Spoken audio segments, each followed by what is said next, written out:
নির্বাচন করব ঘোষণা দিয়েছি, নির্বাচন কোথা থেকে করব এখনো ঘোষণা দেইনি।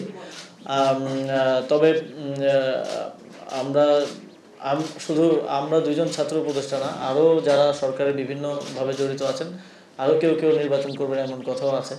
তো সবাই অবশ্যই, এটা এমন কোনো আইন নাই বা এরকম কোনো বিধিনিষেধ নাই যে আসলে নির্বাচনে অন্তর্বর্তীকালীন সরকারের উপদেষ্টা বা কেউ নির্বাচনে অংশগ্রহণ করতে পারবে না। তবে আমরা মনে করি এটা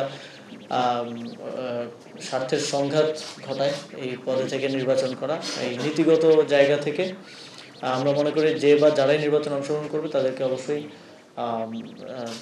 এই নির্বাচনী কার্যক্রমে ঢুকে যাওয়ার আগেই পদত্যাগ করার প্রয়োজন এবং সেভাবেই আমরা প্রস্তুতি নিচ্ছি এবং বাকি সময়ে বা অন্যান্য বিষয়গুলো সরকারের উচ্চ পর্যায়ের সাথে আলোচনার ভিত্তিতে আপনাদেরকে জানিয়ে দেওয়া হবে।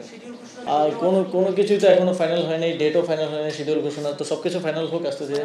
অবশ্যই যদি কোনো অনিয়ম থাকে দুদক সেটা অনুসন্ধান করতে পারে এবং যদি অনুসন্ধান করে তারা কিছু পান আমাদেরকেও জানাতে পারেন, আমরা প্রয়োজনীয় ব্যবস্থা গ্রহণ করব।